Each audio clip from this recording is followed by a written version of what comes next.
मेरे अंदाज से आपको देखना है कि आज की तारीख में लोग हिचकिचाहट करते हैं कि 12% जीएसटी हम नहीं दें।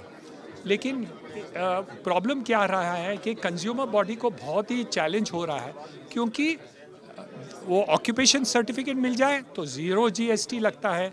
इसलिए इसको जो कंज्यूमर बॉडी रेजिस्टेंस कर रहे हैं, इसके द्वारा हम सुझाव देना चाहते हैं कि इसको 8% विद आईसीटी होना चाहिए या 5% विदाउट। लेकिन मेन मुख्य क्या है, ये कंज्यूमर बॉडी का रेजिस्टेंस है और हमें हाउसिंग फॉर ऑल पहुंचना है, तो इसको रेक्टिफिकेशन करने की आवश्यकता है। 1 साल घर को बेचते नहीं है कंप्लीट करने के बाद, तो आपको एक टैक्स लगेगा नोशनल इनकम पे।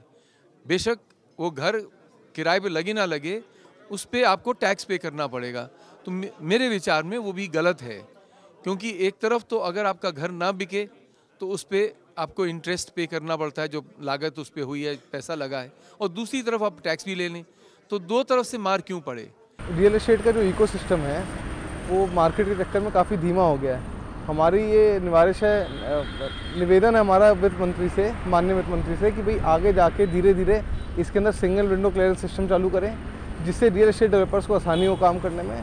साथ ही साथ अफोर्डेबल हाउसिंग के लिए ग्राहकों को कहीं ना कहीं राहत दें और उनका बजट बढ़ाएं, ताकि अफोर्डेबल हाउसिंग के अंदर थोड़ा बूम आ सके। Being a real estate developer, जैसे कि मोदी जी का सपना है कि 2022 तक सभी लोगों का अपना घर हो, उनका सपना पूरा हो, उसके लिए हमारी सरकार से, माननीय वित्त मंत्री जी से कई सारी डिमांड है। जिसमें सबसे पहले हम उम्मीद करते हैं माननीय वित्त मंत्री जी से कि जो भी टैक्स कंपोनेंट है होम बायर्स के लिए, जो घर खरीदना चाहते हैं, जिन लोगों के पास में इंटरेस्ट कंपोनेंट काफ़ी एड ऑन हो जाता है, तो उसके अंदर जो भी गवर्नमेंट की तरफ से टैक्स में रिबेट मिले, उनको इनकम टैक्स के अंदर रिबेट मिले, पहली चीज़। दूसरी बात, जितने भी पीएमएवाई के अंदर योजनाएं सरकार ने फ्लोट करी हैं, उसके अंदर जो उनका कंपोनेंट है, उनको जो सब्सिडी प्रोवाइड कराई जा रही है, उनको सब्सिडी का अमाउंट डबल कर देना चाहिए, जिससे कि ज़्यादा से ज़्यादा होम बायर मार्केट में होंगे और बहुत सारे लोग जो अपना घर का सपना देख रहे हैं, उनका घर का सपना पूरा हो सकता है। इस बजट में हमारी जो पिछले 10 साल से डिमांड रही है, रियल एस्टेट को एक इंडस्ट्री का स्टेटस मिल जाना चाहिए। जैसे ही हम लोगों को इंडस्ट्री का स्टेटस मिलेगा तो उससे हमारे लिक्विडिटी वगैरह के इंटरेस्ट रेट वगैरह पे हमको फ़र्क पड़ेगा।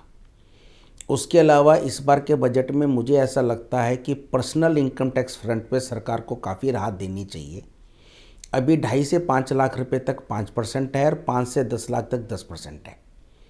तो सरकार को 5 लाख रुपए तक का पर्सनल पे एग्जम्पशन देनी चाहिए और 5 से 10 लाख के बीच में मात्र 5% ही इनकम टैक्स लेना चाहिए।